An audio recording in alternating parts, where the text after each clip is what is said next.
오직 주의 사랑에 매여 내 영 기뻐 노래합니다. 이 찬양 들으시고 우리 강시작합니다.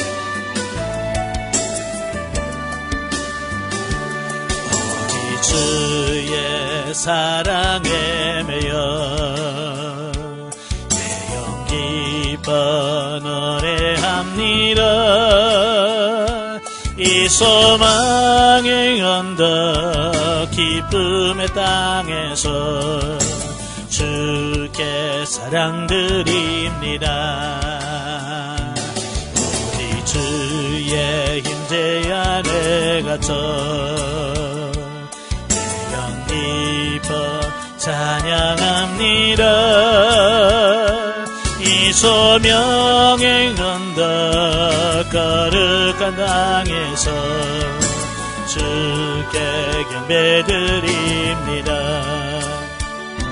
주께서 주신 모든 은혜 나는 말할 수 없네. 내 영혼 그러히 주 따르렵니다. 주께 내 삶 드립니다. 아멘. 기도하겠습니다. 은혜로우신 아버지 감사합니다. 육신 중심으로 살던 우리를 부르셔서 영 중심으로 살아갈 수 있는 존재로 만들어 가심을 감사합니다. 이 훈련을 통해서 날마다 새로워지게 하시고 변화되어지는 놀라운 은혜가 있도록 도와주옵소서. 오늘도 열왕기상의 말씀을 나눌 때 그 말씀들이 살아있는 말씀이며 생명의 말씀이 될 수 있도록 성령님 도와주옵소서. 시종을 주님께 맡겨오며 예수님의 이름으로 감사하며 기도합나이다. 아멘. 네, 이 시간에는 교재 114쪽입니다. 열왕기상 영적 예를 보겠는데요. 114페이지 보시면 맨 밑에 4. 장성한 자의 모습. 영적으로 성장하면 어떤 모습인가 라고 하는 부분이죠. 115페이지 보시면 이에 하나님이 그에게 이르시되 내가 이것을 구하도다. 자기를 위하여 장수하기를 구하지 아니하며 부도 구하지 아니하며 자기 원수의 생명도 멸하기를 구하지 아니하며. 자, 이 말씀을 하죠. 자, 솔로몬이 하나님께서 야 네가 뭘 줄까? 그러니까 이 백성들은 많고 나는 어리석어서 이들을 재판할 수 없으니까 재판할 수 있는 지혜를 주세요. 이제 그랬거든요. 그러니까 하나님의 마음이 쏙 드는 거죠. 그래서 하나님의 마음에 맞는 기도를 한단 말이에요. 왜? 솔로몬이 그만큼 성장했기 때문에 가능하다 그 얘기를 하고 있어요. 어린 아이들 보면 부모의 마음을 이해 못하죠. 부모의 마음이 절대 이해가 안 됩니다. 그러니까 예를 들어서 먹을 것이 없을 때 엄마가 조금 주면 그 화상 먹고 엄마 먹을 거 어떻게 해요? 뺏어 먹지요. 또 어른이 되면 아이고 나도 배고프지만 어머니도 배고프겠다. 어머니 더 드세요. 이 정도 해 줘야 이게 성장한 사람인데 애들은 그런 거 못 느끼잖아요. 얼른 먹고 나 배고파 더 줘. 그래서 엄마 거 뺏어 먹고 더 없어 그러잖아요. 이게 왜냐면 어린아이는 부모의 마음이 이해가 안 되는 거예요. 영적인 분도 마찬가지예요. 우리가 영적으로 어리면 하나님의 마음을 이해를 못 하는 거예요. 그래서 맨날 달라고만 하고 하나님께서 그거 안 돼. 그래도 그냥 우리는 다리 뻗고 비비잖아요. 더 심해. 요즘에는 금식해버려요. 나 밥 안 먹어. 그래서 여러분들 그때가 뭐 밥 안 먹는데 누구 손인데. 근데 그 왜 그러냐면 몰라서 그래. 하나님의 마음을 몰랐어요. 여러분도 많이 그랬죠? 저도 예전에 많이 그랬어요. 나는 금식기도 하면 하나님이 좋아한 줄 알았거든요. 근데 나중에 보니까 그게 금식기도 한다고 해놓고 하나님의 마음을 더 아프게 했어요. 그게 너무 하나님 조금 성장하니까 그게 너무 죄송한 거예요. 하나님 앞에. 그래서 지금은 거의 금식 안 합니다. 정말 하나님이 원하시는 뭔가가 있을 때 아니면 내 자신을 처리해야 될 뭔가가 있을 때만 하지 이거 문제 해결을 위해서 돈이 없어서 뭘 없어 이게 아니에요. 근데 금식을 해도 차원이 다른 금식이죠. 이게 성장해야 돼요. 그래서 우리가 이와 같이 하나님께서 허락하시는 총명과 지혜를 얻을 때에 진리의 말씀대로 살 수 있게 될 것이다. 마찬가지로 우리도 솔로몬처럼 성숙하고 장성한 단계에 올라 그 뒤에서 진리에 의해 올바른 것을 구할 때에 하나님께서는 구체적으로 응답하실 것이다. 그러니까 우리가 기도는 하지만 사실 우리가 뭘 구할 줄을 모르면서 구하는 거예요. 지금 뭐가 나에게 중요하면 내가 지금 뭘 기도를 해야 되는 줄 모르면서 기도해요. 구할 것을 알지 못한단 말이에요. 그래서 성령께서 말할 수 없는 탄식으로 우리를 대신 강구해 준다 그러잖아요. 여러분 어때요? 여러분의 기도가 정말 하나님의 마음에 쏙 드는 기도일까요? 아니면 아직도 하나님께서 너무 멀었다 그런 기도할까요? 우리 좀 더 성장해야 됩니다. 그리고 14절에 보면 내가 만일 내 아버지 다윗이 행한 것 같이 내 길로 행하며 내 법도와 명령을 지키면 내가 또 내 날을 길게 하리라 하신 말씀처럼 하나님께서는 우리가 영주심의 신령한 삶으로 살아가게 되면 양육이 아니 영육간입니다. 영육간의 축복을 받는 삶으로 인도하실 것이다. 우리가 영중심으로 신령한 삶을 살 때 하나님께서 축복해 주시는 거예요. 그 다음에 5번째는 성숙 정도에 따라 누리는 축복의 분량이 다르다. 잠시 사울과 다윗을 영적인 차원에서 비교해보면 사울 왕이 육신 중심의 삶을 살아갔던 인물이라고 한다면 다윗은 영 중심의 삶을 살았던 사람이다 라고 비유할 수 있다는 거예요. 그래서 사울은 육신적인 것을 추구하다가 전쟁의 상처로 얼룩진 채로 죽어갔어요. 그죠? 마지막 길보아 전투에서 그가 자결하잖아요. 비록 다윗은 많은 전쟁을 하지만 그 많은 세월을 고난 속에서 지냈지만 그것은 정복의 싸움이요 승리의 싸움이었으며 하나님의 약속을 이루어 받게 한 싸움이었다. 그러니까 싸움이라도 같은 전쟁이라도요 그 사람이 어느 단계에 있느냐 거기에 따라서 이 싸우는 이게 달라요. 그러니까 고난도 육신적인 사람이 받는 고난과 영적인 사람이 받는 고난이 차원이 다르고 또 영적인 사람도 가난 1단계에서 받는 고난과 2단계에서 받는 고난이 다른 거예요. 그래서 우리가 영적으로 얼마만큼 성장했느냐에 따라서 우리가 받는 훈련이라든지 누려지는 이 부분들이 다 다르다는 것을 볼 수 있어요. 자, 넘겨서 육신 중심의 싸움은 욕망을 이루는 수단으로 존재하고 영 중심의 삶은 진리를 이루는 과정으로 존재한다. 그러니까 육신 중심의 싸움은요 계속 자기 육신의 욕심을 이루기 위한 싸움이에요. 그래서 예수 안 믿는 사람도 새벽 일찍 일어나서 어디에 열심히 일하잖아요. 근데 그렇지만 그들의 열심은 육신적인 열심이고 욕망일 뿐이에요.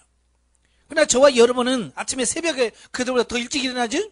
새벽에 교회 갑니다. 왜요? 육신의 욕망을 이루기 위해서가 아니라 하나님의 뜻을 이루기 위한 과정이라는 말이에요. 그러니까 똑같이 일찍 일어나서 움직이지만 목표가 다른 거예요.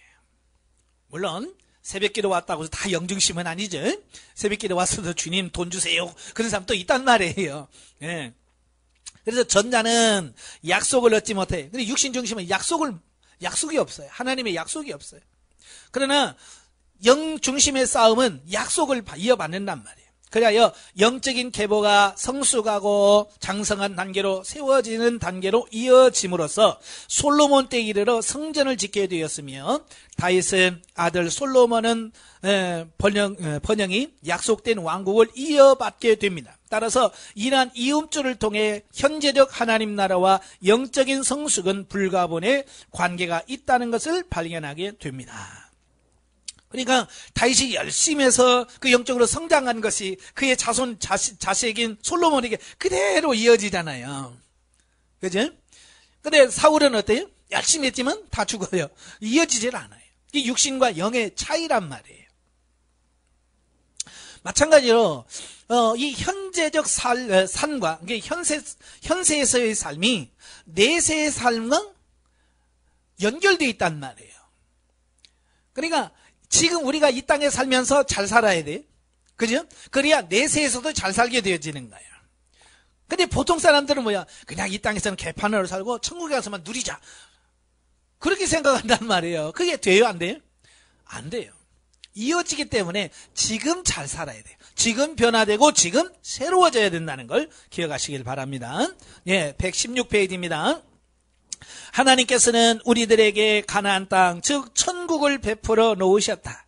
그러나 정복하느냐 하지 못하느냐는 우리들이 주어진 말씀의 순종 여부에 따라 소유하거나 얻지 못하는 결과로 이어진다. 하나님께서 친히 선두에 싸워주셨지만 백성들은 불순종함으로써 결국 징계와 저주를 받았던 일을 우리는 알고 있다. 예. 그러니까 하나님께서는요, 약속해 주셨어요. 그리고 이끌어 가셔요. 근데 그걸 차지하고 못 차지하고는 결국 누구 문제냐? 내 문제란 말이에요. 내가 열심히 하나님 말씀에 순종하고서 정복해 가느냐? 그렇지 못하느냐? 이 차이란 말이에요. 아시겠죠? 그래서 열심히 하셔야 돼요. 이미 신명기에서 누구차 강조했잖아요. 내 말을 듣고 내 말대로 살면 내가 축복을 주고 생명을 주겠다. 그러나 내 말을 듣고 순종하지 아니하면, 불순종하면 내가 징계와 저주를 주겠다. 이 말씀을 하시는 거예요. 그러니까 신명기적 그 역사관이 계속해서 성경을 통해서 쭉 이어져 가는 거예요. 오늘까지 이어지는 겁니다. 우리가 하나님의 말씀에 순종하면 하나님의 생명과 복이 와요. 그러나 하나님의 말씀 살지 않고 불순종하면 거기에 따른 징계와 저주가 온다는 거예요. 그러니까 오늘 하루하루를 살면서 우리가 제대로 살아야 되겠다. 자, 오늘날도 마찬가지로 하나님께서 동일하게 다스리시고 현재적 하나님 나라에서 동일한 하나님의 백성의 신분으로 살아가지만 삶의 모습이 육신 중심일 때와 영 중심일 때는 너무도 다른 양상으로 그 삶이 전개된다는 사실을 우리는 명심해야 한다. 예. 오늘날 하나님께서는 우리들 가운데 각종 문제를 허락하신다. 우리가 각종 문제로 고통을 받고 아픔을 경험하는 것은 우리가 하나님 앞에 불순종하고 내 육신의 욕망대로 행하고 있다는 증거들이다. 자, 이걸 우리가 아셔야 돼요. 왜 이렇게 고난이 있지? 내가 이렇게 열심히 살려고 함에도 불구하고 왜 안 될까? 네, 아직도 육신의 욕망대로 살려고 하는 내 안에 있는 그런 속성들이 너무 많은 거예요. 그래서 하나님께서 그걸 제거하도록 하기 위해서 고난을 주신다는 거예요. 물론 하나님의 채찍은 근원적으로 사랑이요 축복이지만 우리가 언제까지나 채찍질만 당하고 살 수는 없는 노릇이다. 예, 그죠? 하나님께서 우리를 사랑하셔서 채찍을 찔을 해요. 우리가 잘못하면. 근데 언제까지 맞고만 살 거냐 이거예요. 그렇잖아요? 우리가 자녀들이 잘못하면 어렸을 때는 부모가 매를 대잖아요. 그죠? 근데 30살, 40살 됐는 애도 부모가 너 일로 와. 종아리 걷어라. 이 말이 돼요, 안 돼요? 그거 안 되잖아요. 좀 성장했으면 거기서 걸맞는 삶이 나와야지. 언제까지 하나님 앞에서 우리가 신앙생활 30년, 40년, 50년, 60년 해놓고도 아직도 하나님을 얻어 터지면서 살겠냐 이거요. 이게 문제가 있다는 거예요. 아시겠지? 그러므로 우리는 좀 더 나은 모습으로 날마다 성숙되어 나가야 한다. 성숙해 나가야 돼요. 왜냐하면 하나님의 백성은 성숙하면 성숙할수록 각기 누리는 축복이 달라지기 때문이다. 네. 성숙하면 사람도 그러잖아요. 얼마 전에 우리 친구들 만나서 얘기하다가 28살인가 9살 먹은 아들한테 예, 아버지가 아버지라고 막 뭐라고 했더니 자식이 아버지 멱살을 잡고 야 이거 못해 먹겠더라. 그래. 야 근데 네가 어떻게 28 이런 아들을 이겨먹어. 안 돼. 지금은 그러면 안 돼. 그러니까 부모의 입장에서는 항상 자기 애기인 줄 알잖아요. 근데 아니잖아요. 그래서 제가 야 7살 8살 때까지만 때려. 그 이상 넘어가면 안 돼. 초등학교 입학하면 때리면 더 마이너스야. 때릴수록 더 안 되는 거야. 그 전에 말을 해도 못 알아먹었을 때 매를 통해서 아 이런 거구나. 말 안 들으면 맞는구나. 요걸 알려주려고 매를 때리는 거지. 이미 이제 다 알아듣는 나이에 매를 대면 이게 더 역효과가 나타난다 그 말이에요. 참 그래서 사람도 이 성장하면서 다루는 법이 달라. 하나님도 똑같아요. 저도 보면 그래, 하나님께서, 제가 영적으로 어렸을 때는 하나님께서는요, 명령조로 말씀하시더라고요. 이거 해라. 이거 해라. 예, 순종해라. 누구 갖다 주라. 예, 명령으로 하셔요. 제가 영적으로 어렸을 때는. 그런데 조금씩 성장하니까요, 하나님께서 그렇게 명령하지 않으셔요. 예? 너 기도해야 되지 않겠니? 이렇게 부드럽게. 또 성들 누구 힘들다던데 그 다음은 말씀을 안 하셔. 그러면 뭐라, 내가 성장했기 때문에 힘들다고요. 그러면 제가 어떻게 할까요? 제가 이제 성장하니까 그렇게 나가더라고요, 하나님 앞에. 그래서 하나님과 상의하면서, 그러면 제가 어떻게 도울 수 있는 방법이 없을까요, 하나님? 예? 제가 어떻게 물질로 도울까요? 아니면 뭘로 도울까요? 그래서 하나님과 인격 대 인격으로 교제하면서 하나님 말씀을 받아서 순종해가는 이런 삶이 되더라, 그 말이에요. 이게 성장하니까 가능한 거예요. 영적으로 성장하셔야 돼요. 자, 솔로몬은 이렇듯 성숙하고 장성하여 하나님이 거하시는 성전을 건축하는 축복을 받았다. 그러나 그러한 축복은 지금도 동일하다. 출애굽기 31장에서 보듯이 성전은 하나님이 명하신 식양대로 짓는 것이다.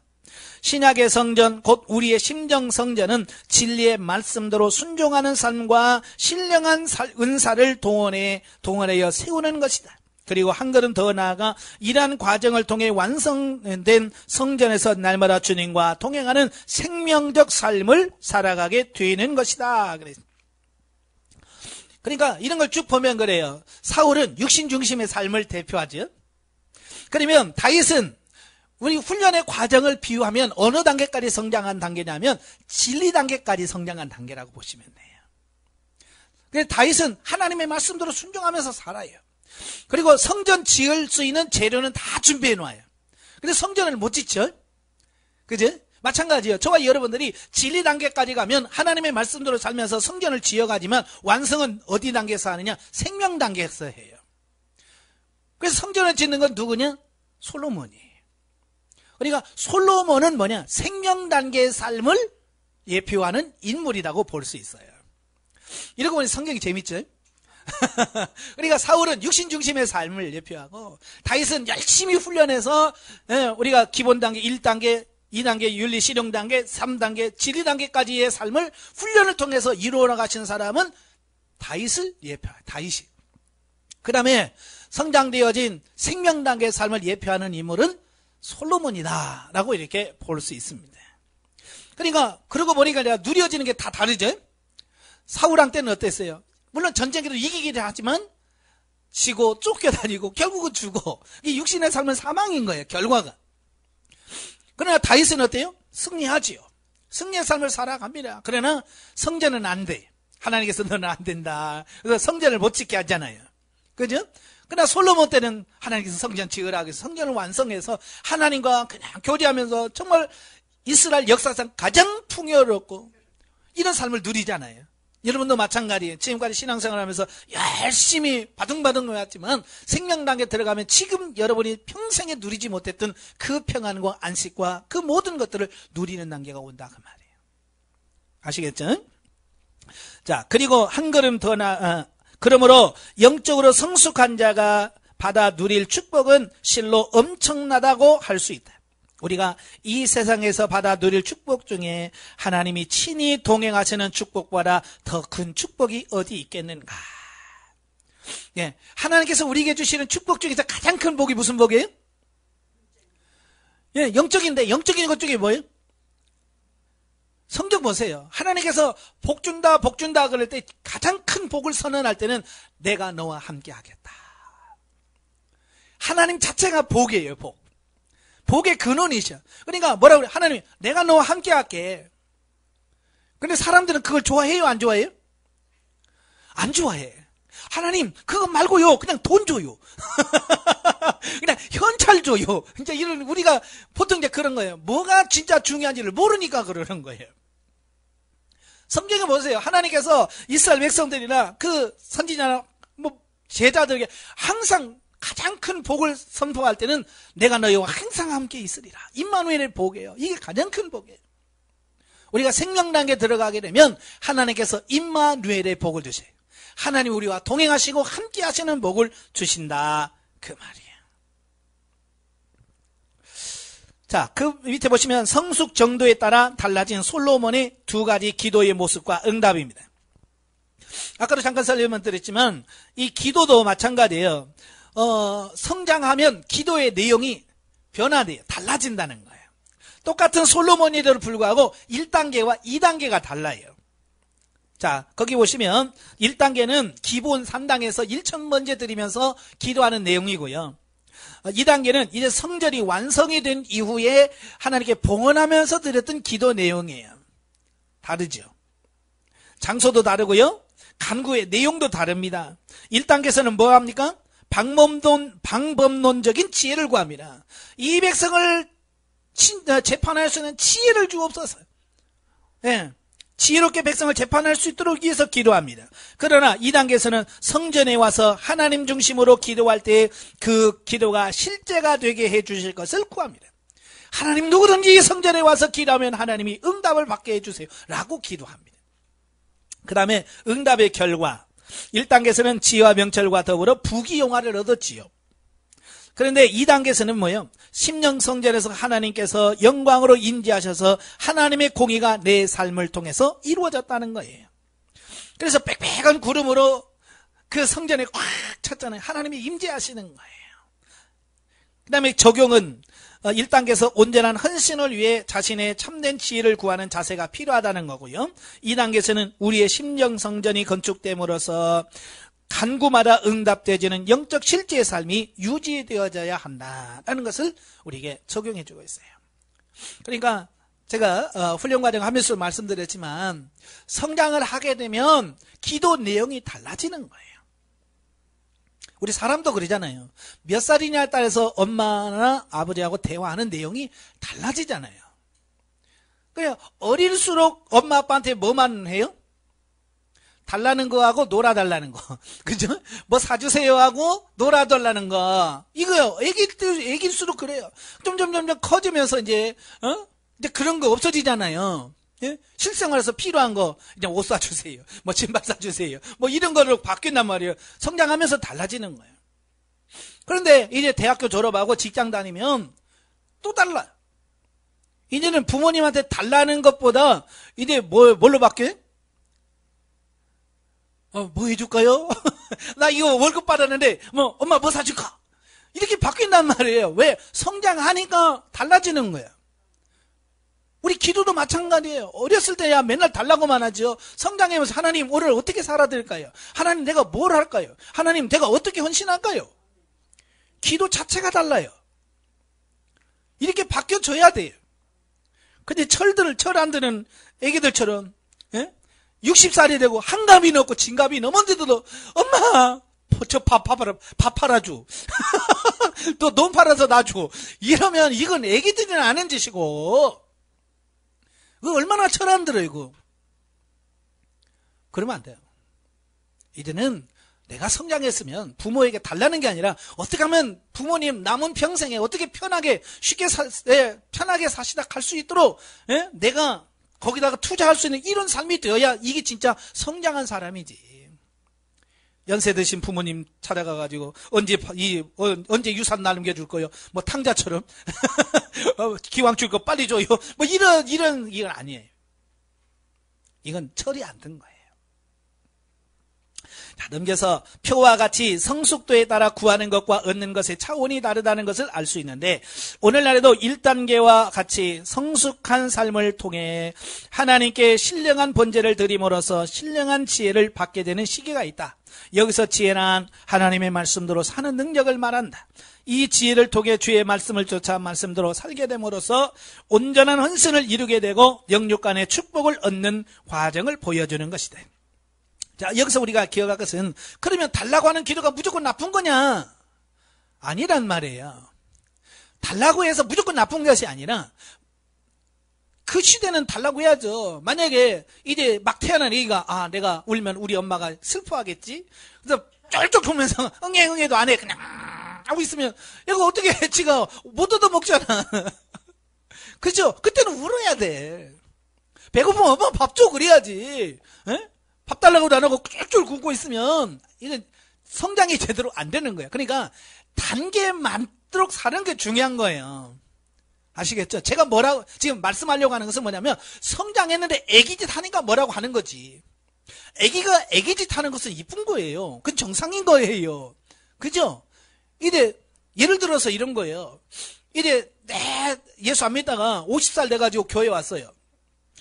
육신적으로는 50살이지만 영적으로 보면 이제 갓난애기거든요. 그러니까 갓난애기 되는 하나님 오늘 돈이 필요한데 돈 좀 주세요 라고 하면 여러분은 뭐라고 해야 돼? 그냥 기도하지 마. 물론 우리 입장에서는 이게 완전 철없는 짓이지만 그 사람 뭐야 이제 막 태어난 애기란 말이에요. 애기는 뭐 해야 돼요? 달라고 해야지. 응애 해서 저 달라고 밥 달라고 막 해야 얻어먹고 성장하는 것처럼 그 나이에는 그때는 그 시기는 그렇게 해야 되는 거예요. 문제는 그게 뭐냐? 그게 10년 가고 20년 간다는 게 이게 문제죠. 그러니까 그 단계에 맞게끔. 그래서 우리가 상담을 하는 이유도 지금 단계가 2단계다. 그러니까 이 단계면 사람으로 말하면 몇 살이니까 거기에 걸맞는 삶을 살아야 된다. 이걸 말씀하려고 하는 거예요. 그걸 그러니까 상담을 안 하면 내가 지금 어느 단계에 있고 내가 어느 단계에서 지금 어떻게 살아야 되는지를 모르는 거예요. 그러니까 나이가 많아도 아직도 애기짓 하면서 그게 전부라고 생각하면 사는 거예요. 그래서 상담이 필요한 거예요. 예. 또한 2단계와 같이 우리의 양육이 아니라 영육입니다. 제가 오타가 많아요. 자, 영육 간에 누리는 축복을 통해 신령한 집으로 지어져 감으로써 날마다 주님과 동행함을 통해 우리의 삶을 하나하나 점검받는 진일보된 신앙으로 발전하게 된다. 자, 이게 정상인 거예요. 성장하면서 점점 우리의 신앙이 진일보하는 거예요. 이것은 구체적인 삶의 행위에 따라 공의를 베풀어 달라는 솔로몬 기도의 내용처럼 우리의 삶 또한 하나님의 임재 가운데서 하나님의 통제를 받으면서 살아들을 수 있게 해달라는 기도를 이루어져야 됩니다. 그래서 우리가 늘 기도하는 하나님 오늘도 주님과 나와 동행해 주세요. 나의 삶을 인도해 주세요. 나의 삶을 지도해 주세요 라고 기도하면서 가는 거예요. 솔로몬 이후 이스라엘 왕국은요 북이스라엘과 남유다로 분열되어서 계속적으로 많은 왕들이 세워지므로 때로는 하나님 보시기에 선하고 또 때로는 악하게 나라를 다스려 그 나름대로 하나님의 축복과 징계를 받았던 모습을 본문에서 찾아볼 수 있다. 그렇죠? 그래서 하나님 말씀으로 살면 하나님 복을 받아요. 그런데 우상 숭배하고 죄지면 또 하나님 징계를 받고요. 이게 계속해서 이스라엘 역사 속에 이루어진단 말이에요. 그게 뭐냐? 바로 우리들의 모습을 그대로 보여주는 거예요. 이와 같이 열왕들의 사적들은 오늘날 그리스도인들을 의미한다. 그러니까 그 선한 왕, 악한 왕들을 보면서 그게 나야. 내 모습이 저래. 나도 저러고 살고 있어. 아버지 어떻게 하면 좋을까요? 라고 그 말씀을 보면서 나를 보고 회개하면서 기도하셔야 돼. 근데 그걸 모르고 아이고 이런 나쁜 놈치. 아 이런 놈이 있나? 이제 그러면서 미워하고 난 누가 좋더라. 그러고만 있는 거예요. 내 모습을 봐야 돼. 혹시 나도 이 왕처럼 지금 이렇게 우상 숭배하고 있는 거 하나님 내가 하나님 말고도 더 좋아하는 거 뭐 있어요? 하나님 처리시켜 주세요 하면서 그 말씀을 보면서 우리가 나를 쳐서 복종시켜 갈 수 있어야 돼. 우리는 열왕 중에서 솔로몬을 대표적인 모델로 삼아 그의 모습을 통해 우리가 어떻게 성숙해 가야 할지를 살펴보았다. 우리가 진리의 말씀을 따라 살기는 원한다면 이스라엘의 많은 왕 중에 솔로몬의 전성기를 기준하여 그가 자기 나라를 정결하게 하고 지혜와 부귀를 재료로 삼아 아름다운 성전을 건축했던 것 같이 우리의 영혼 몸을 신령한 몸으로 세워져 가는데 전력을 기울여야 한다. 예, 이게 우리가 본받아야 그 전성기 시대 때의 솔로몬이에요. 후에 타락한 그 모습은 절대로 본받으시면 안 됩니다.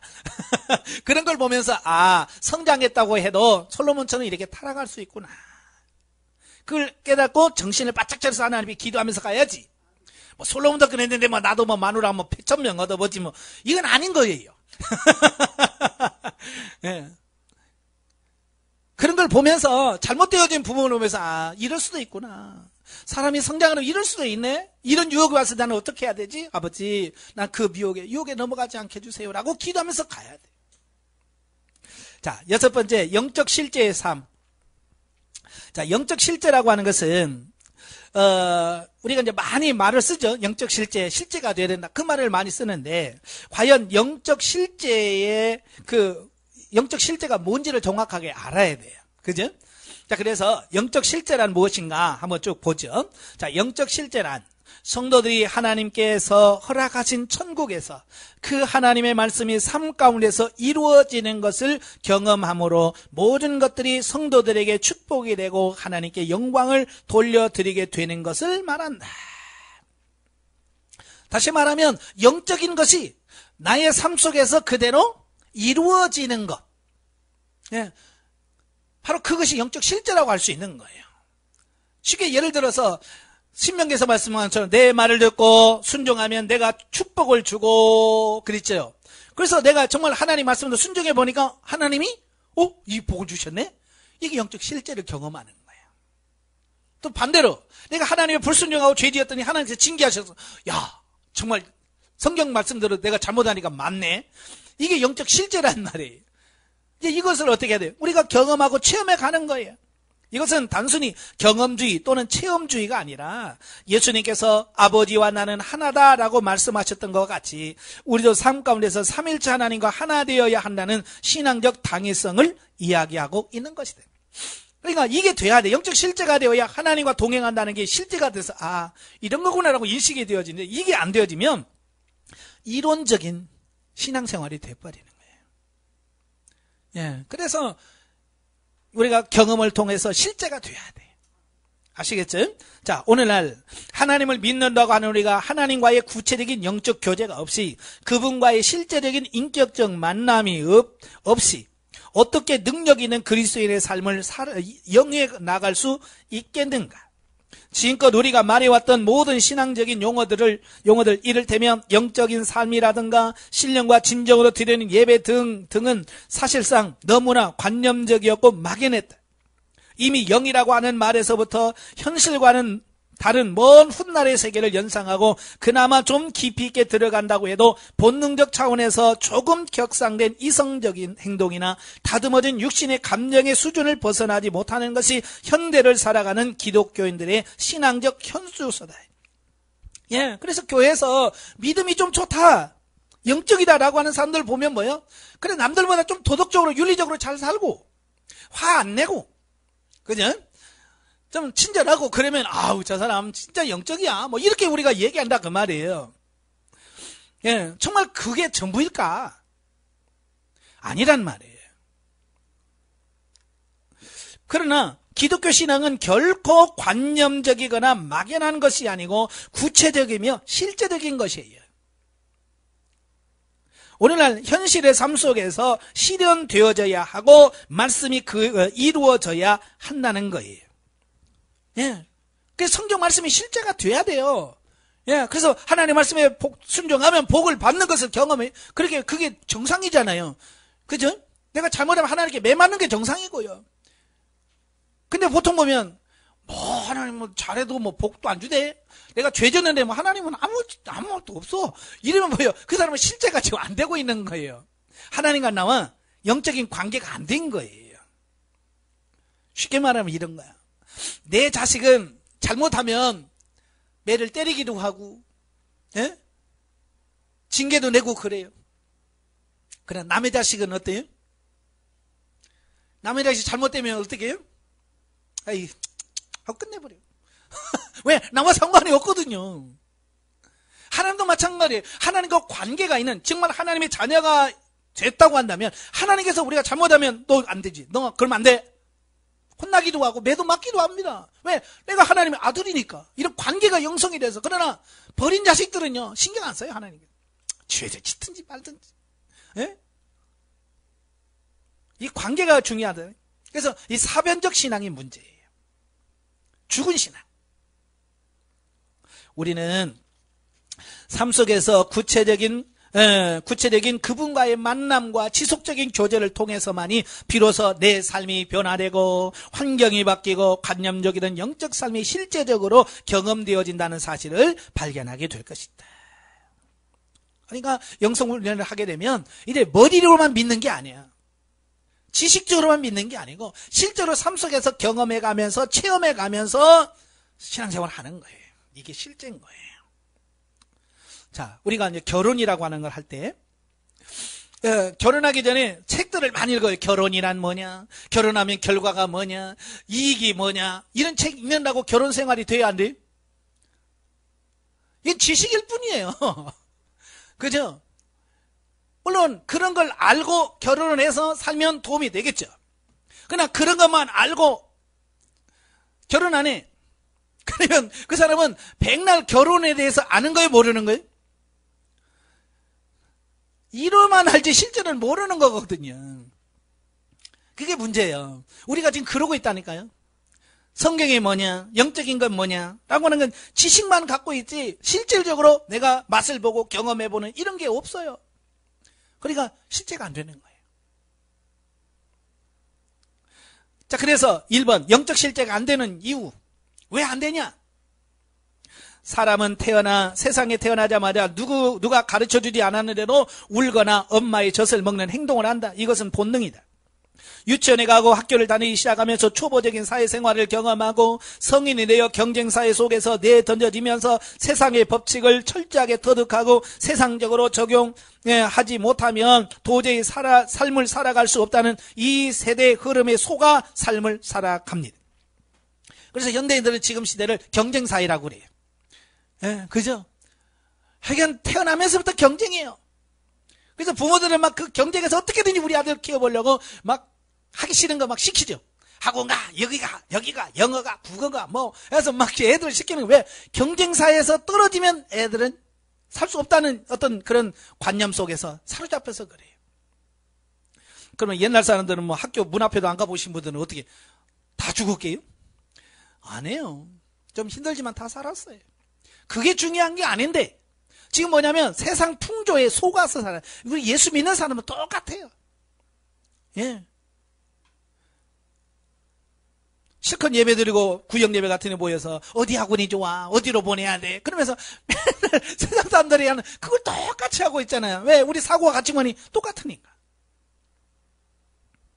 세상을 살아가는 거의 대부분의 사람들은 이와 같은 획일화된 삶의 법칙에 길들여 있고 그러한 사람들이 신앙생활을 하게 되면 어떤 본질적인 변화보다는 과거의 자신을 지배했던 그 세상적인 법칙과 일반화된 개념들을 몸에 그대로 가지고 생활을 하게 되는 것이다. 그러니까 교회를 다니면서도 그 다니기 전에 가지고 있던 그 사고와 가치관을 그대로 가지고 신앙생활을 하는 거예요. 예. 이제까지 교회에서 그 잘못된 사고를 바로잡는 일을 잘 이루어지지 않았고 그저 종교인으로서의 외적인 부분만 덧입어가게 만들 뿐이었다. 그래서 기도 시간 늘리고 봉사하고 헌금하고 막 이런 것만 외적인 부분만 가르치는 거죠. 그래서 현대를 살아가는 그리스도인들이 풀지 못하는 고민거리는 바로 신앙생활과 사회생활 가운데 엄연히 존재하는 괴리감이에요. 저도 설교하면서 성도들이 목사님 말씀대로 하면요 우리 못 살아요. 직장 못 다닙니다. 세상에서 못 살아요. 이런 말을 해요. 그러니까 뭐예요? 신앙과 삶이 너무 괴리감 차이가 있는 거예요. 이중적인 거죠. 그러다 보니까 이제 보통 성도들은 뭐예요? 교회 와서는 신앙 있는 척하고 밖에 나가면 없는 척하고 카멜레온 같이 여기 가면 이렇게 저리 가면 저렇게 그걸 맞춰서 가는 거예요. 오늘날 교회는 현대인들의 이러한 고민을 해결하는 데 특별한 힘을 발휘하지 못하고 그런 부분에 해결을 못하는 겁니다. 단적으로 말해 우리가 과거에 가지고 있던 모든 생각과 방법들은 모두 육신의 생각에서 비롯된 것으로서 그것들은 아무리 고상해져도 결국은 사망이에요. 왜? 육신의 결과는 사망이라고 말씀하고 있잖아요. 사도 바울은 로마서 8장에서 육신의 생각은 사망이요 육신의 생각은 하나님과 원수가 된다라고 또 육신적으로는 도저히 하나님을 기쁘시게 할 수 없다라고 못을 받고 있어요. 근데 우리는 아직도 뭐요? 육신적으로 하나님을 기쁘시게 할 수 있다고 생각하고 하나님을 섬길 수 있다고 생각하고요. 살 수 있다고 생각하는 거예요. 이게 문제예요. 이미 바울은요. 2000년 전에 안 된다고 못을 박았어요. 바울이 안 된다면 안 되는 거예요. 그죠? 시간이 지났으니까 하나님 또 바뀌었겠지. 바뀔까요? 안 바뀝니다. 예, 육신의 생각은 사망이에요. 시간 지났다고 이제는 아이고 육신의 생각도 괜찮아, 살 수 있어, 이게 아니란 말이에요. 진리는 변함이 없어요. 사망인 거예요. 육신으로는 하나님을 기쁘시게 할 수 없다는 거예요. 그렇다면 오늘도 육신은 안 되는구나. 그래서 어떡하니, 육신을 벗어버리고 영으로 하나님께 나가려고 해야 되잖아요. 근데 그걸 안 한단 말이에요. 그러니 될 리가 없지. 그래서 우리가 수십 년간 신앙생활을 해오면서도 하나님을 만난 경험이 없고 하나님의 말씀이 내 삶 가운데 살아 역사하는 영적 실제를 경험하지 못하는 것은 바로 하나님을 만날 수 있는 영의 통로가 아닌 오히려 하나님과 원수가 되는 육신의 통로를 따라 신앙생활을 해왔기 때문에 그래요. 이게 문제예요. 영으로 하나님께 나가야 되는데 영으로 가는 방법을 모르니까 육으로 계속 육신의 열심으로만 가려고 하는 거예요. 그럴수록 어떻게 하나님과 멀어질 수밖에 없죠. 그죠? 예. 육신은 하나님과 원수인데. 자, 우리가 하나님은 영이라고 분명히 말씀하잖아요. 그죠? 그래서 하나님은 영이시니까 우리가 영으로 가야 하나님과 교제가 되지. 하나님은 영이라는데 우리는 자꾸 육으로 밀어붙여. 이게 하나가 될 수가 없어요. 그러려고 하니까 우리가 영적인 사람이 돼야 돼. 영중심의 삶이 되어야 하나님과 친해질 수 있는 거예요. 그러므로 영적 실제의 삶은 철저하게 세상으로 길들여진 내 선지식과 육신적인 고정관념이 바꾸는 것으로부터 출발합니다. 이게 제일 중요한 거예요. 이걸 바꿔야 돼요. 물론 내 육신의 의지로는 불가능하다. 따라서 하나님 앞에서 철저하게 자기 자신을 부인하고 자아를 처리해야 돼. 자기를 부인해야 됩니다. 그리고 일거수일투족을 성령님께서 지도해 주실 것을 구하면서 힘쓰고 애씀으로 성령께서 자신을 드리는 의지가 필요하다고 하겠다. 생각만 가지 말고 정말 하나님께 묻고 행하는 훈련을 해가면서 주님, 내가 정말 주님 뜻대로 살고 싶어요. 하나님 어떻게 하기를 원하세요? 하나님 어떻게 해야 됩니까? 라고 의지를 들여서 힘쓰고 애쓸 때 하나님께서 성령께서 우리에게 감동을 주시고 마음을 주셔서 그렇게 하게 하시는 거지. 아무 짓도 안 해도 하나님이 알아서 해주세요. 안 돼요. 현실적인 차원에서 바라보면 어리석고 바보스러울 것이다. 그러나 그 외적인 손해를 감수하며 순종할 때의 영적 실제의 삶은 이미 시작되었다라고 할 수 있다. 그러니까 영적인 삶은 육신적인 삶에서 바라보면 바보 같은 짓이에요. 성경 보세요. 세상은 뭐예요? 뺨 한 대 때리면 나도 한 대 때려야 돼. 눈에는 눈, 이는 이예요. 근데 예수님 뭐라고 그랬어요? 나는 너희에게 말하노니 원수를 사랑하고 너희를 저주하는 자를 축복하고 오른뺨을 때리면 왼뺨도 돌려대고 오리를 가자면 심리를 가고. 그 바보 아니야 이거? 그래서 요즘 사상사면 이 얘기하면 바보 같은 거. 그래서 세상을 어떻게 살아? 남이 한 대 때리면 두 대 때려야 되고 그래야지 이렇게 말한단 말이에요.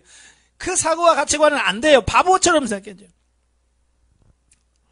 쉽게 말하면 이런 거예요. 우리가 영적인 삶을 살려면 바보처럼 살아야 돼요. 세상에 대해서 바보가 되어야 하나님의 나라에서 진리로 생명으로 살 수 있어요. 그런데 여러분 중에서 누가 바보 되려고 하는 사람 있어요, 없어요? 여러분 지금 바보 안 되려고 난리 아니에요 지금. 그래서 교회에서 집사님 바보야? 그러면 난리 나지. 왜 내가 바보야? 내가 뭘 바보 있네. 바보 되는 거 싫어해.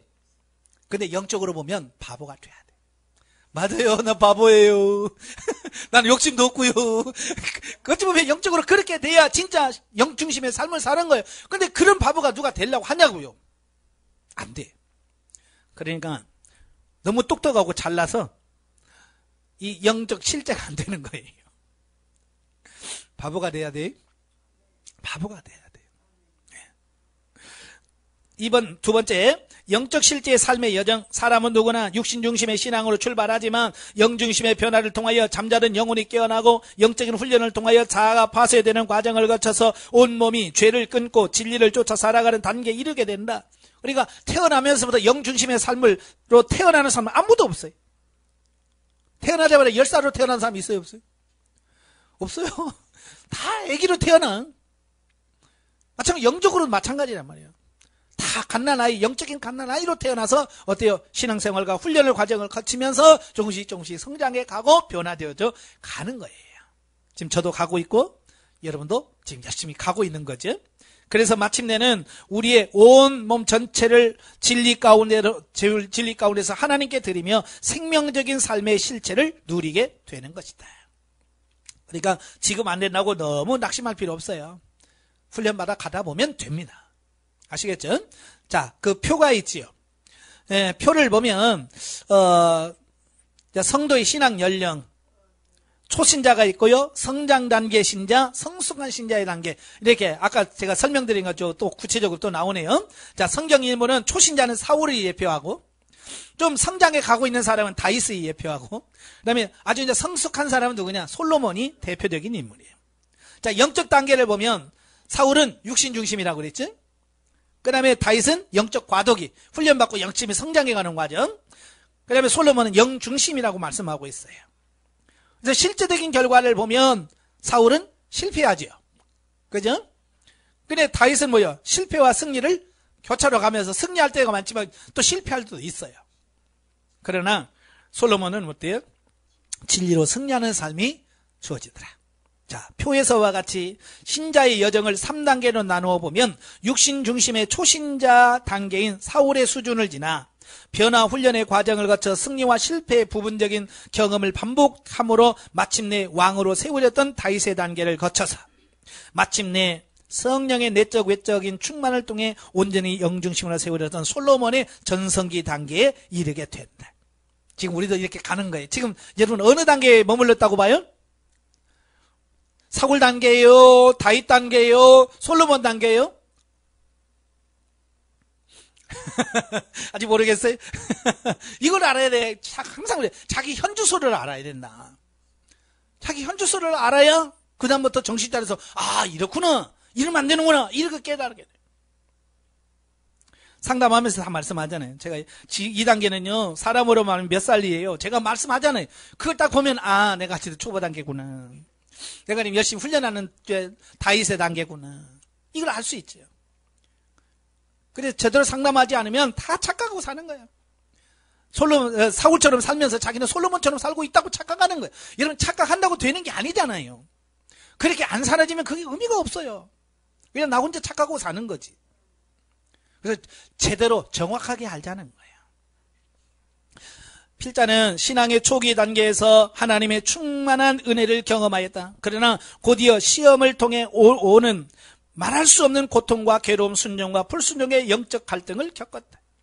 나름대로 교회 발전을 위하여 힘쓰고 했었지만 결과는 나타나지 않았고 개척하는 교회는 점점점 어려운 상황에 봉착하게 되었다.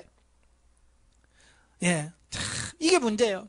처음부터 잘 되면 좋겠는데 막 희망을 갖고 시작했는데 점점 어려움이 오고 고난이 온다 그 말이에요. 왜 그럴까? 오랫동안 이러한 어려움을 겪고 나서야 목회의 본질적 목적은 목회 현장에서의 외형적인 교회 성장이나 발전하는 것이 있는 것이 아니라 주님의 말씀을 따라 사는 삶 그 자체가 영적 사역을 이루는 것임을 깨달았다. 예. 그러니까 처음에는 다 목회자들이 뭐냐면 아이고 나도 교회 큰 거 세워야지. 예? 나도 남들지 않게 목회해야지. 뭐 이게 목표예요. 그래서 처음부터 막 교회가 막 잘 되면 그게 옳은 줄 알고 막 큰 소리 뻥뻥 치면서 하는 거예요. 그러나 실패를 경험해서 안 될 때 왜 그럴까? 이게 뭐지? 내가 뭐가 문제 있나? 그래서 자기를 돌아보다가 결국은 뭐냐면 아 하나님은 교회 외형적인 것이 키워지는 게 목적이 아니구나. 정말로 성도 한 사람 아니 내 자신이 하나님 말씀으로 변화되어서 하나님 말씀대로 살고 하나님과 동행하는 삶이 이게 진짜 중요한 거구나. 요걸 깨달도록 하기 위해서 하나님께서 외적인 부흥을 안 하게 하시는 거예요. 여러분도 마찬가지. 하나님 영성훈련 받는데 좀 복 좀 줘요. 돈 좀 줘봐요. 돈 주시면 어디가 덧나시나요? 그러지 말고 하나님께서 뭐가 중요한지를 인식하라고. 우리는 돈이 중요하다는데 하나님은 돈이 중요한 게 아니라는 거예요. 하나님의 말씀대로 사는 거, 변화되는 거, 그게 하나님이 원하신다는 거예요. 그래서 범사에 감사해야겠지만 특별히 감사했던 것은 그때부터 서서히 경제적인 어려움이 해소되기 시작했고 어렵사리 양육하는 신자들의 삶의 변화 곧 실제적인 역사가 나타나기 시작합니다. 그래서 이 사고가 바뀌니까 그 다음부터 하나님께서 서서히 회복시켜 주시는 이런 부분들을 보게 돼요. 그러므로 많은 사람들이 믿음 생활을 하는 가운데 은사를 경험하고 각양 신비한 체험을 한다고 하면서도 삶의 모습이 이중적으로 나타나며 좌절과 낭망 속에 실제가 이루어지지 않는 것은 육신에서 비롯된 신앙생활을 하고 있기 때문이. 그래서 그들이 하는 기도의 대부분의 내용은 육신이 바라고 원하는 데 머물러 있게 됨으로써 신령한 은혜의 실제를 경험하지 못하는 것이다. 그러니까 2단계 있는 사람은요, 밤새 철야기로 하면서 산에 가서 이슬 맞으면서 기도해도 2단계 육신에서 머물러 있으면 절대로 신령한 단계 들어갈 수 없습니다. 이게 참 문제예요. 근데 은사는 잘 됩니다. 기도하니까. 근데 은사도 제대로 하나님께서 주시는 목적을 알고 하지 못하고요, 그저 능력만 나타내는 거예요. 근본적으로 하나님께서 왜 그런 은사를 주셨는지를 깨닫지를 못해요. 하나님께서는 오히려 그들이 바라고 원하는 것을 파쇄시킴으로써 내적인 성장을 이루어가게 하신다. 우리가 살펴보았듯이 사울의 단계와 다윗의 단계 그리고 솔로몬의 단계에 이르러 영육간의 풍성한 축복을 누리게 되는 것처럼 우리도 이와 같은 발전적인 과정을 통해 신령한 것과 더불어 육신적인 축복까지도 받아 누리게 되는 것이다. 처음부터 다 되는 건 아니에요. 이런 과정을 거치면서 돼야 돼요. 그래서 솔로몬 단계까지 올라가야만 된다는 것을 기억하시고 열심히 훈련해 가시고 성장해 가시길 바랍니다. 아시겠죠? 자, 넘겨서 본문에 들어갑니다. 1장. 1장은 아도니아의 반란 실패와 이제 솔로몬이 왕으로 즉위하는 내용이 나와요. 1절부터 4절 다윗의 노새. 본문은 다윗의 통치 말년의 상황으로서 다윗이 국사를 돌아보지 못할 만큼 심히 노쇠하였음을 보여주는 부분으로 동료 아비삭을 맞아들인 사실이 보여주고 있습니다. 참 이걸 보면 영웅도 어쩔 수 없는 인간이다. 세월 앞에서는 장사가 없지. 그렇게 천하를 호령하려 하던 다윗도 늙으니까 어때요? 나이는 어쩔 수가 없어요. 이불을 덮어도 따뜻하질 않아. 이거 뭐 누구나 다 그럴 수 있어요. 그렇죠? 뭐 여러분은 안 그럴 것 같아요? 뭐 저라고 안 그럴 것 같습니까? 저도 마찬가지. 벌써 노화돼가지고 눈도 잘 안 보이고 침침하고 그러잖아요. 이건 어쩔 수 없는 거예요. 그래서 우리가 이 겉사람의 소망을 준 사람은 육신이 늙어가는 게 그렇게 한스러워요. 아이고, 왜 이렇게 주름살이 늘었어, 흰머리가 늘었어 하면서 이 겉사람에다 자꾸 실망을 해요. 우리는 사도 바울이 말한 것처럼 겉사람은 후패해 가는 거예요. 겉사람은 점점점 젊어질 수가 없어요. 뭐 성형외과 가서 땡기고 뭐 대리미질해 가서 반질반질 한다고 해서 뭐 젊어지는 겁니까? 그냥 젊어진 것처럼 보일 뿐이지. 진짜는 뭐예요? 속사람이에요. 속사람이 날로 새롭대다. 그래서 겉사람에 소망을 두지 말고요, 늙어가고 언젠가는 죽을 육신에도 소망 두지 않기를 바랍니다. 다윗은 이때가 아마도 고희를 바라보았던 것이다. 왜냐하면 다윗은 30세의 왕위에 올라서 헤브론에서 7년 반 다스렸고요, 예루살렘에서 33년 동안 이스라엘 통치했어요. 그러니까 70년이 넘었죠. 70살이 넘은 거예요. 결국 하나님의 마음에 합한 자로서 분열됐던 이스라엘을 통일하고 위대한 업적을 쌓았던 다윗도 이제 원기를 잃고 인종을 눈앞에 두게 된 것이다. 다윗은 이미 솔로몬을 그의 후계자로 내정했던 것으로 보인다. 그럼에도 불구하고 다윗은 아직 솔로몬을 공식적인 후계자로 반포하지는 않았기에 아도니아가 이러한 틈을 타서 스스로 다윗의 후계자로 자처하는 반란이 일어나게 됐다라고 하는 거예요. 그러니까 이미 암묵적으로 솔로몬이 다윗의 후계자라는 것은 전해지고 있어요. 그게 다 알고 있어요. 그런데 공개적으로 내 후계자는 솔로몬이야 라고 안 했던 것 같아요. 그러니까 그 틈을 이용해서 아버지도 지금 정신이 오락가락하고 그러니까 이 아도니아가 빨리 여기서 해서 지가 왕이 돼야지 이렇게 생각해 버리는 거죠. 자, 그래서 5절부터 10절에 보면 모반을 하게 되는 거예요.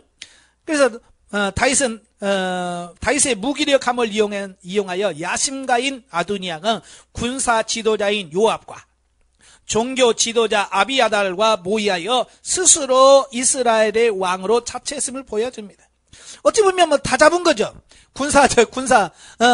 개구의 대장을 잡았죠. 또 종교적인 것 잡았죠. 그러니까 뭐 다 있으니까 아도니아는 될 거라고 생각할 수밖에 없지요. 아도니아는 아마도 첫째, 그가 비록 다윗의 넷째 아들이기는 했지만 현재 살아있는 다윗의 아들 가운데 최연장자로서 왕위 승계 제1위였고, 또 두 번째, 다윗의 총애를 받았을 뿐만 아니라 세 번째, 요압과 아비아달 등의 충동으로 말미암아 교만해져서 왕위 찬탈을 계획했던 것으로 보인다. 자, 그러나 중요한 것은 아도니아가 놓친 게 뭐냐면, 왕을 세우고 폐하는 것은 하나님의 주권적인 사역이라는 걸 모르는 거예요. 그냥 자기가 할 수 있다고 생각하는 거예요. 예. 그래서 그의 모반은 숲으로 돌아가고 말았다라고 하는 거예요. 그래서 하나님의 예언대로 솔로몬이 다윗을 이어서 이스라엘 왕에 오르게 되었다라고 하는 겁니다. 자, 우리도 마찬가지예요. 범사의 모든 일을 내가 하는 것이 아니라 하나님이 하신다는 어떤 그런 신앙 고백이 있어야 돼요. 하나님이 하신다. 근데 여러분, 하나님이 하신다는 신앙 고백 해요, 안 해요? 말은 하죠. 예, 말은 합니다. 그러나 막상 어떤 문제가 닥치면 하나님이 어디 갔어? 하나님이 안 보여.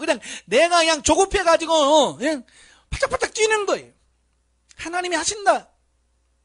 예를 들어서 여러분이 자녀가 그냥 아파서 막 펄펄 끓어요. 그러면 여러분 어떻게 해야 돼? 하나님께서 치료하실 거면 치료하시고, 뭐 데려갈 거면 데려가고, 그래서 하나님께 맡기고, 하나님 맡깁니다. 이래야 되는데 죽으면 안 됩니다. 아버지 절대로 안 됩니다. 차라리 나를 데려가시고. 사랑하기 때문에 그럴 수 있겠지만, 그러니까 입으로는 모든 걸 하나님이 하신다라고 말하지만 실제로 그런 급박한 상황에 닥치면 다 그걸 놓쳐버려요. 여러분, 이 중에서 나는 아니야 라고 장담하실 분 계세요?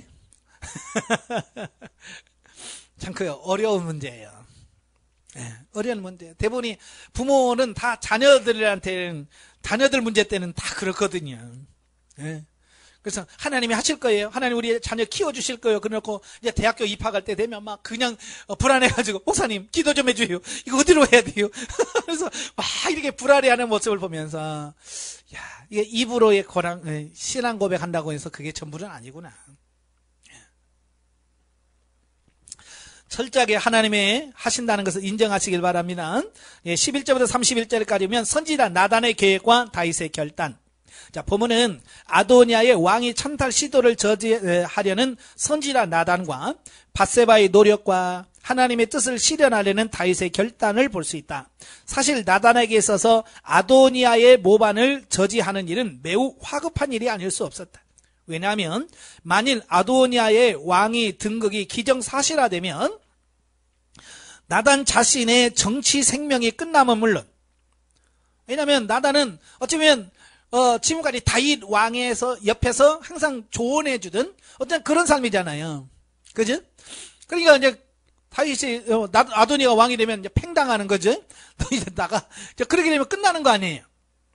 또 두 번째로는 솔로몬과 밧세바의 생명은 보존할 수 없게 될 뿐만 아니라, 그죠? 위험하잖아요. 그들이 살아있으면 또 어떻게 될지 모르니까 처리하는 거죠. 그 다음에 세 번째로 솔로몬을 통해서 뜻을 이루고자 하신 하나님의 계획에 중대한 차질이 생길 위험이 있었기 때문이다. 그래서 모든 부분이 어려울 수 있어요. 근데 다윗은 나이가 들어서 우유부단한 성격으로 바뀌어져요. 그래서요, 뭘 하나님께 결단을 잘 못해요. 그래서 이렇게 해라 저렇게 해라라고 하는 어떤 그런 부분이 좀 약해져요. 특별히 압살롬 사건도 일어나고, 자, 그러니까 이 다윗의 우유부단한 어떤 그런 성격으로 봐서 지가 왕이 된다고 그럼 시켜. 그럴 수도 있다는 거예요. 예? 왜 귀찮으니까. 하나님의 뜻보다는 어떻게 그럴 수 있어요. 그러니까 나단의 입장에서는 이거 안 되잖아요. 하나님의 뜻이 이루어져야 되는데 그렇게 되면 안 되잖아요. 그러니까 나단은 먼저 밧세바를 찾아갑니다. 그래서 밧세바를 찾아가서 다윗에게 빨리 들어가서 이 사실을 알리시오. 그럽니다. 그리고 밧세바가 가서 이야기를 하고 있을 때 자신도 들어가서 사실을 다 얘기하고 하나님의 뜻이 이루어져 가도록 이렇게 보는 것을 보게 돼요. 자, 여기서 보면 나단도 직접 자기가 왕한테 가서 말을 할 수도 있잖아요. 그런데 밧세바를 통해서 먼저 가서 하고 그 다음에 나중에 자기가 들어가서 또 얘기를 하고. 이걸 보면 나단은 참 지혜자예요. 지혜자. 예. 예전에도 다윗 책망할 때도 제가 이 나단의 지혜를 말씀드린 적 있잖아요. 예. 그러니까 아무리 좋은 이야기도 분위기가 되고 이게 해야 이게 되는 거지. 이게 안 맞으면 아무리 좋은 일의 이야기도 안 받아들이면 의미가 없잖아요. 그래서 나단은 급한 부분이지만 그럴수록 더 진지하게 일에 접근하는 어떤 이런 부분들을 보게 돼요. 여러분도 마찬가지예요. 급하다고 그냥 막 하지 마시고요. 하나님 어떻게 하면 좋을까요? 어떤 식으로 말할까요? 특별히 부부간에도 마찬가지예요. 제일 가까우면서 제일 말 못하는 게 부부거든요. 그죠? 참 어려운 부분들이에요. 그럴 때 하나님 어떻게 내 속을 어떻게 전할까요? 어떻게 이 말을 전할 수 있을까요? 라고 해서 하나님께 준 지혜를 가지고 할 수 있는 그런 부분이 필요한 거예요. 32절부터 40절까지면 솔로몬의 왕의 등극. 보면은 다윗의 결단에 따라서 솔로몬이 왕위에 오르게 된 과정을 언급하고 있고요. 그때가 BC 971년입니다. 즉 솔로몬은 모든 백성이 보는 앞에서 다윗의 노새를 타고 기온으로 내려가 제사장 사독에게 기름 부음을 받음으로써 명실공히 자타가 공인하는 이스라엘 왕으로 즉위하였다. 그러니까 정식 절차를 거쳐서 왕이 됐어요. 아도니아는 어때요? 불법적으로 지가 왕이 되려고 했던 거고요. 자, 그게 문제예요. 이게 공식적이냐 불법적이냐 이거 매우 중요한 부분이에요. 이로써 아도니아의 반란으로 잠시 혼란스러웠던 백성들은 안정을 찾게 되었고, 왜? 갑자기 왕이 둘이 생겨버렸잖아요. 그죠? 아도니아도 지다 왕이라고 그러지. 솔로몬도 왕이라고 그러지. 누가 왕이야? 라고 했을 때 정확하게 이제 다윗이 왕이라고 하는 것을 정립해 줌으로써 백성들의 혼란을 안정시켰다라고 하는 거예요. 이스라엘은 역사상 최대의 전성기를 구가한 솔로몬 왕국 시대를 맞게 되어지죠. 물론 이러한 사실들은 이미 하나님께서 다윗과 약속하신 것을 성취한 결과죠. 사무엘하 7장에 보면 다윗 언약을 통해서 약속했잖아요. 네. 등불을 끄지 않냐고 영원히 있게 하겠다. 그 약속이 그대로 성취되어지는 부분을 보게 되죠. 이처럼 세상의 모든 역사는 비록 인간들의 이해관계에 따라 움직여지는 것 같지만 실제로는 하나님의 뜻에 따라 전적으로 움직여진다는 거예요. 그래서 이걸 믿어야 우리가 조급하지 않을 수 있고요. 기다릴 수 있고요. 차분해질 수 있어요. 예. 지난 선거에서 우리가 보잖아요. 마치 끝나는 것처럼 막 불안감을 조장하고 뭘 하고 그러잖아요. 그렇게 한다고 되는 게 아니잖아요. 예. 역사의 주관자는 하나님이셔요. 한두 사람이 으쌰으쌰 한다고 되는 게 아니에요. 그죠? 그러니까 그런 선동에 넘어가지 않고 이 나라를 붙드시는 하나님께 기도하고 이 나라를 이끌어 가시는 하나님께 기도하면서 하나님께 맡길 수 있는 여러분이 되셔야 돼요. 41절부터 53절 보면 실패로 끝난 아도니아의 모반. 보면은 솔로몬의 즉위로 말미암아 아도니아의 모반이 실패로 끝나게 된 사실을 언급하고 있다. 즉 아도니아의 독자적인 즉위식에 참여했던 자들은 솔로몬이 왕으로 즉위하고 다윗을 비롯한 모든 신복들이 그 일을 매우 흡족하게 여겼다는 소식을 접하자 모두 흩어져 버렸고 아도니아는 제단 뿔을 잡음으로써 겨우 목숨을 부지하기에 이른다. 예. 조금 전까지만 좋았지. 마치 자기가 왕 될 것처럼 생각하면서 했지만 예? 솔로몬이 왕으로 되게 하는 순간 어때요? 다 모든 게 깨진 거야. 자기는 역적이 돼버린 거야. 예? 역적 모의가 돼버린 거야. 죽을 수 있잖아요. 그러니까 죽겠다. 어떻게 하면 살지? 제단에 가서 뿔을 잡자. 그래서 성전에 들어가서 제단 뿔을 잡고 있어요. 이 제단 뿔은 마치 구약의 도피성과 좀 비슷해요. 죄 지은 사람이 제단 뿔을 잡고 용서해달라고 용서를 빌면 용서해주는 그런 룰이 있었던 것 같아요. 성경에는 나와 있지 않아요? 예? 그럼에도 불구하고 그런 의식들이 쭉 있었던 것 같아요. 예, 그래서 아도니아가 살고 싶으니까 죽기 싫어서 빨리 성전으로 뛰어가서 제단뿔 잡고 이거 솔로몬이 용서해 주지 않으면 나 끝까지 나 이거 안 놀란다 그러고 있는 거죠. 그래서 용서는 받아요. 자, 용서를 받아서 너 다시는 그러지 마라. 솔로몬이 용서를 해줍니다. 그러면 정신을 차려야 될 거 아니에요. 근데 정신을 못 차립니다. 자, 2장에서 정신을 못 차립니다. 자, 1절 2장으로 나가면 이제 다윗의 유언과 솔로몬의 왕권을 강화하는 내용이 나오는데요. 1절부터 12절 다윗의 유언과 죽음. 보면은 다윗이 솔로몬에게 유언하는 장면과 더불어 다윗의 임종으로 말미암아 본격적으로 이제 솔로몬 왕국 시대가 개막됨을 보여줍니다. 한편 솔로몬에게 남긴 다윗의 유언은 크게 하나님에 대하여 행할 것과 1절부터 4절, 사람에 대하여 행할 일 5절부터 9절로 이렇게 두 가지로 나뉘어요. 그 중에서 하나님께 대하여 해야 하는 일이 뭐냐? 하나님의 명령을 지켜 준행하라. 그 다윗이 솔로몬에게 하나님에 대해서는 뭐라고? 하나님의 말씀의 명령을 너는 지켜라. 순종해야 된다. 이게 말씀해주고 있어요. 자, 이것은 신명기의 주제입니다. 그죠? 신명기의 주제가 뭐예요? 하나님 말씀대로 살아라. 하나님 말씀을 순종하면 복받는다. 이 신명기의 주제고 성경 전체의 주제가 그거거든요. 다음으로 사람에 대하여는 사람에 대해서 행할 것은 과거 하나님의 신정 왕국 건설에 거스려 행했던 역신들을 처단하고 다윗을 도와 나라를 위기에서 구한 공신들을 예우하라는 겁니다. 쉽게 말하면 하나님의 공의를 세워라. 하나님의 공의를 세우라는 겁니다. 참 다윗은요, 이 공의 실현에 좀 약했어요. 그래서 마땅히 죽어야 되는데도 살려주세요 그러면 그래 하겠어요. 이 공의가 무너졌어요. 이 다윗 시대는. 예? 그죠? 그래서 그렇게 마음에 안 드는 요압도 걔는 어떻게 처리할 수가 없어 그냥 살려두고, 자기를 모욕했던 시므이도 그냥 알았어 그냥 살아 그러고, 그러니까 나라가 뭐가 안 돼? 질서가 안 되는 거예요. 예. 나라의 공의가 정확하게 돼야 되거든요. 그렇죠? 지금도 마찬가지예요. 나라가 공무원이든 뭐든 잘못하면 잘못한 거에 대한 분명한 대가를 받고 그런 징계가 있어야 백성들이 이렇게 되면 이렇게 받는구나, 이런 처벌을 받는구나, 이걸 정확하게 인식을 하면 서로 죄 안 지려고 합니다. 근데 어때요? 변호사 잘 쓰고 어쩌고 하면 빠져나올 수도 있고 그죠? 그러니까 그냥 그냥 막 하는 거야. 그러다가 걸리면 막 비싼 돈을 막 변호사 싸가지고 막 하고, 예? 그러니까 유전무죄, 무전유죄 이런 말이 나오고, 그냥 그렇게 되는, 이게 공의가 사라져서 그렇거든요.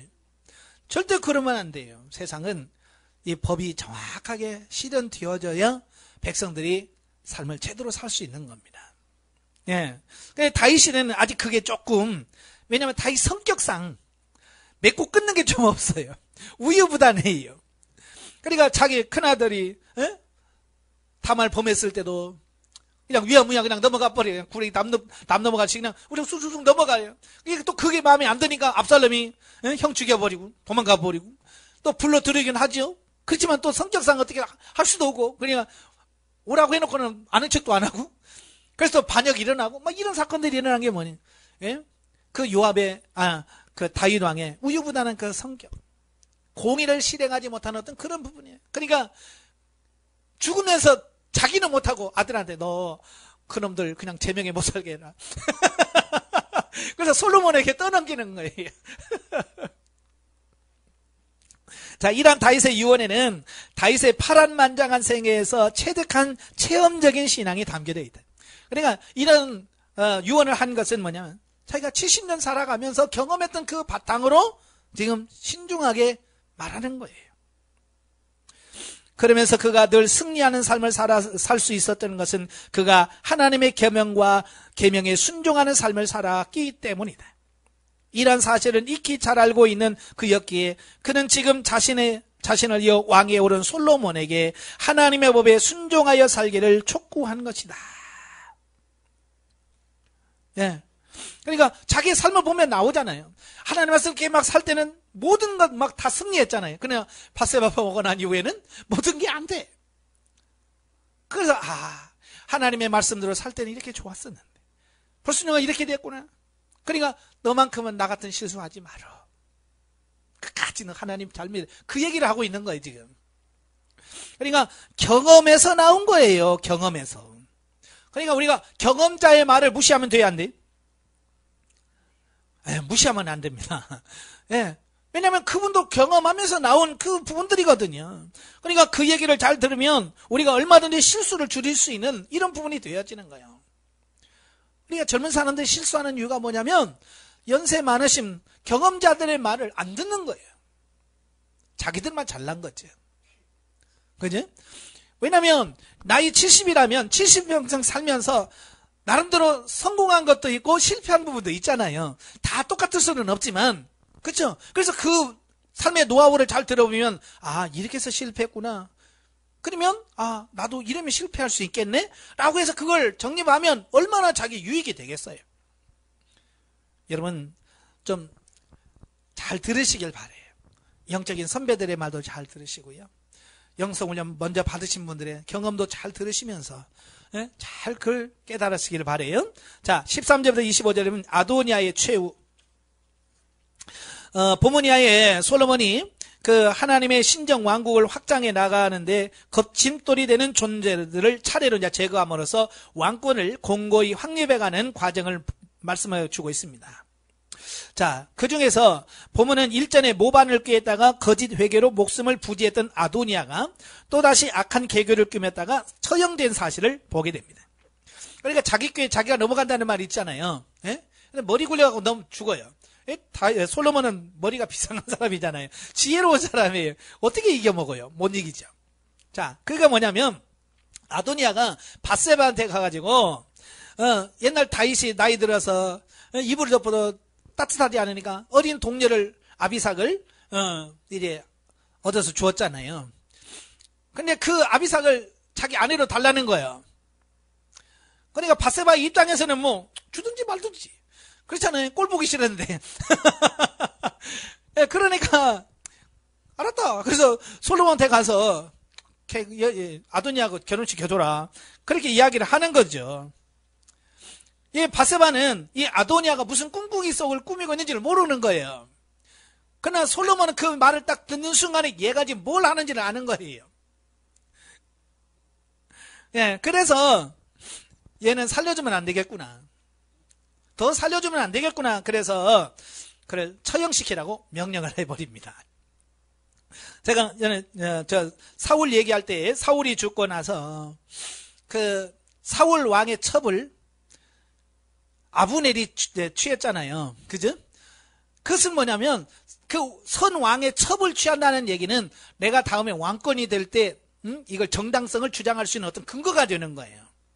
그러니까 아도니아는 지금은 힘이 없으는데 하지만 나중에 내가 힘을 길러서 내가 이걸 엎어야 되는데 그 엎을 때에 내가 왕이 될 수 있는 자격이 있어 라고 하는 어떤 것을 증명하려고 하니까 아비삭을 자기 아내로 딱 했으면 봐라 우리 아버지의 첩이었다 이렇게 주장할 수 있는 부분이 되는 거예요. 물론 이제 이 권력을 하다 보면 세상이 다 그래요. 그죠? 우리나라에도 보면 뭐 역사적을 보면 이게 뭐 비일비재해서요. 형제간에 막 죽이고 서로 화학이 되고 막 그러잖아요. 독살을 하고. 예? 뭐 멀리 갈 것도 없잖아요. 북한에도 그러잖아요.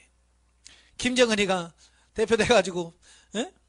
자 멀리 있는 김정남까지 죽이고 그러잖아요. 왜 그래요?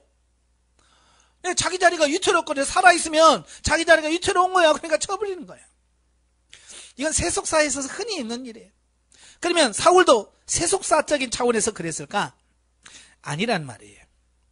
이 구속사적인 차원에서 하나님의 나라를 건설하는 거예요. 이스라엘 나라는 하나님의 나라예요. 근데 그걸 자꾸 헐려고 방해하는 세력이 있어요. 그게 누구냐? 아도니아예요.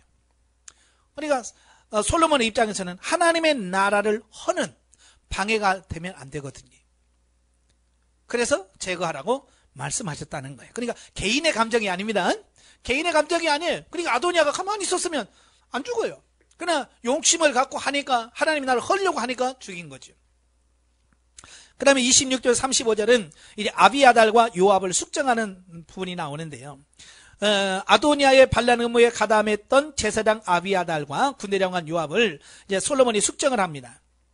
그래서 솔로몬은 아비아달을 제사장직을 파면시킵니다. 그래서 그의 고향인 아나돗으로 보내버려요. 낙향을 시킵니다. 그래서 아비아달의 파직은 종교인으로서의 생명을 다했다는 점에서 엄청난 징벌이 아닐 수 없다. 그죠? 목사에게 너 이제 목회하지 마. 이건 큰 징벌이거든요. 제사들이 뭐예요? 제사장직에서는 제사 드리지 마. 그래서 파면을 했고요. 예. 또 아비아달의 제사장의 파면은요, 패역한 엘리 가문에 대한 하나님의 예언의 성취라고 볼 수 있습니다. 그러니까 사무엘상에 보면 그 엘리 제사장이 너무 타락하니까 하나님의 사람이 가서 책망하지요. 예? 그래서 안 들어먹어. 그래서 나중에는 사무엘 선지자 어린 사무엘에까지 얘기해서 전해내도 안 들어먹잖아요. 그래서 어떻게 해요? 다 죽고 나서 언젠가는 이 가문을 다른 사람이 이 제사장직을 감당할 거다라고 예언을 하지요. 그 예언이 바로 여기 이루어지는 거야. 그래서 엘리 제사장의 직계 자손인 아비아달은 파면당하고 이제 사독이 이제 제사장인 가문이 돼서 이제 제사장 가문을 이끌어가는 이런 부분이 생기는데 바로 하나님의 예언의 성취라고 하는 거고요. 그 다음에 솔로몬이 아비아달을 숙정했다는 소식을 듣고 이제 요압이 다급한 거죠. 이제 자기 차례잖아요. 아도니아 죽었지요. 아비아달 파면되겠죠. 그 다음에 자기란 말이에요. 그러니까 죽기 싫으니까 얼른 뛰어가가지고 또 예전에 아도니아가 했던 것처럼 성전 뿔 잡고 나 여기 있다. 왕한테 가서 살려주라고 해라. 그렇게 하는 거예요. 그러니까 정말로 진실로 회개한 게 아니고요. 어떻게 목숨만 살겠다라고 하는 어떤 그런 마음이 있는 거죠. 진정한 회개라면 뭐 해야 돼요? 내가 평소에 잘못했습니다. 내가 이렇게 했습니다라고 그것부터 나와야 되는데 그건 안 나오고 그냥 제자뿐만 하고 살려만 달라고 하는 이게 진정한 회개가 아니죠. 네. 그러니까 솔로몬이 낱낱이 그의 죄가를 말하잖아. 너는 아무 죄도 없는 아브넬 너 죽였지. 네? 자, 그러니 너 죽어야 돼. 끌어내서 죽여라. 그냥 죽이잖아요. 그래서 결국 요압도 죽어요. 그 다음에 남은 사람이 누구냐면 시므이예요. 시므이. 보면은 이전에 다윗을 저주하고 모욕했던 시므이를 솔로몬이 처형한 사실이 나옵니다. 시므이가 누구냐면 다윗이 피난 갔을 때에 다윗을 저주하고 모욕하고 막 이런 사람들이에요. 그때 아비새가 왕이여 가서 칠까요? 그러니까 살려주라고 그러지요. 그러고 나서 다윗이 승리하고 돌아옵니다. 돌아온다는 게 제일 먼저 가가지고 살려주세요. 제가 몰라서 그랬습니다. 또 그러잖아요. 그때 다윗이 죽였어야 되는데 오늘같이 좋은 날 어떻게 사람 죽일 수 있냐. 그래서 용서해 주었어요. 그렇다고 해서 죄가 없는 건 아니잖아요. 예. 그래서 솔로몬에게 부탁을 한 거예요. 그때 솔로몬이 부친의 부탁을 지키기 위해서 무조건 서두르지 않고요.